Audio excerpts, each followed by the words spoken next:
बंगाल में इस वक्त एक घटनाक्रम प्रदेश की राजनीति पर असर डालता दिखाई दे रहा है। 19 फरवरी को रामकृष्ण परमहंस की जयंती पर पीएम मोदी ने उनको याद किया, लेकिन सीएम ममता ने इस संदेश में खामी खोज निकाली और पीएम पर हमला बोला। राज्य में सत्ता के लिए लंबे समय से हाथ पैर मार रही बीजेपी के लिए ममता का यह हमला भारी साबित हो सकता है। तो ऐसा क्या कुछ लिख दिया है पीएम मोदी ने, जानेंगे इस रिपोर्ट में। रामकृष्ण परमहंस की जयंती के मौके पर प्रधानमंत्री नरेंद्र मोदी की पोस्ट ने पश्चिम बंगाल में एक नया राजनीतिक और सांस्कृतिक विवाद खड़ा कर दिया है। मुख्यमंत्री ममता बनर्जी ने पीएम की इस पोस्ट पर ऐतराज जताते हुए इसे बंगाल की महान विभूतियों के प्रति सांस्कृतिक संवेदनशीलता की कमी करार दिया। आइए पहले जानते हैं कि पीएम मोदी ने क्या लिखा।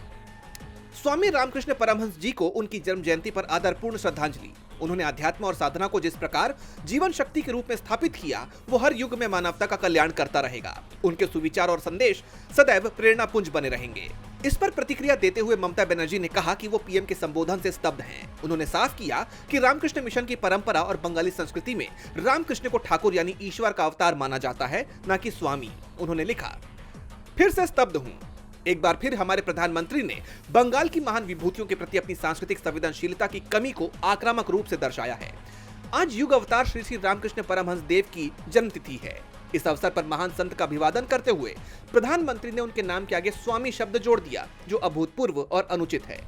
आइए एक बार समझ लेते हैं कि ममता बनर्जी का आरोप क्या है, इसके साथ ही स्वामी और ठाकुर में क्या अंतर होता है। दरअसल बंगाल और रामकृष्ण मिशन की परंपरा में रामकृष्ण परमहंस को ठाकुर कहा जाता है, जिसका अर्थ है ईश्वर या भगवान। भक्त उन्हें गुरु से ऊपर साक्षात अवतार मानते हैं। वहीं स्वामी की बात करें तो ये शब्द सन्यासी या भिक्षु के लिए इस्तेमाल किया जाता है। रामकृष्ण के शिष्यों जैसे स्वामी विवेकानंद ने सन्यास लिया था, इसलिए उनके नाम के आगे स्वामी लगाया जाता है।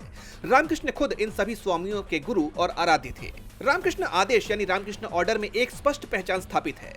रामकृष्ण परमहंस को ठाकुर कहा जाता है, माँ सिर्फ माँ शारदा देवी को कहा जाता है और स्वामी जी सिर्फ स्वामी विवेकानंद के लिए इस्तेमाल में लाया जाता है। इसलिए ममता बनर्जी का कहना है कि जब कोई स्वामी रामकृष्ण कहता है तो ये परंपरा के जानकारों को वैसा ही लगता है जैसे कोई किसी भगवान को गलती से एक साधु की श्रेणी में रख दे।